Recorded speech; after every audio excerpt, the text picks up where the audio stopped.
As a content creator, how do you reach them brands? It's really, there's so many ways this can be done, but I think the best way and the most organic way is you focus on growing your platforms. You gain views, you gain an audience, you organically share things that you use every day and products you recommend and places that you would go to anyway. And that's when the best sort of brand relationships and campaigns form, when it's things that you were already talking about and you were already screaming and shouting about. And those are the brands that have come to me to be like, we've seen that you love using this, or you spoke about this, we'd love to discuss like a campaign or something longer term where you can be an ambassador, represent the brand. Yeah. Do they approach you or do you approach them? It's really a bit of both. So I think when you get to a certain size of a content creator, you would have at least 50 to maybe 80% would be inbound requests, and those would be the brands coming to you. But of course, there's always going to be brands that you think are like those dream brands, or sort of what you're working towards as your next goal, and those are the ones that you would be reaching out to. And I always say, like, it's so important to be proactive. It doesn't matter if you get a no. In this industry, you're going to get 99% of people will be a no, but all you need is that one brand to sort of believe in you or open the conversation up. If it's not now, then maybe next year.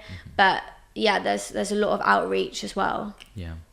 I've got a little bit of a controversial question for you Okay. here, so I don't know if you want to answer this or not, but there's a lot of press in the media at the moment, and people believe, the war in Palestine and, in that area, there's a lot of things that are not going quite right in Israel, and a lot of people have boycott a lot of brands.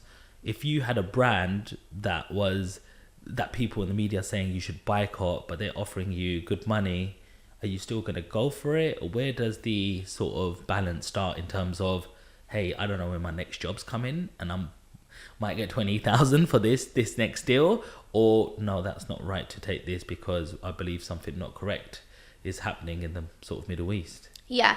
I mean, for me personally, I think my morals and my values are the core of everything I do, and I've been really vocal about that online.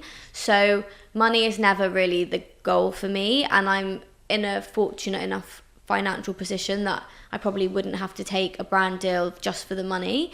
But I also think people need to give content creators grace online, because it is literally like asking a lawyer to stop their job or an accountant to stop their job, which is their income and their livelihood, because of something that might be 3, 4, 5 parties removed from what they're actually associated with. But at the same time, I think it's so important for people with a platform to use it, to speak up. They have an influence, even if they're doing something completely different to someone else, that they should be using it in a positive way. And if they believe in something, I think it's so important to speak up about it. And that's something I've done continuously on my platform.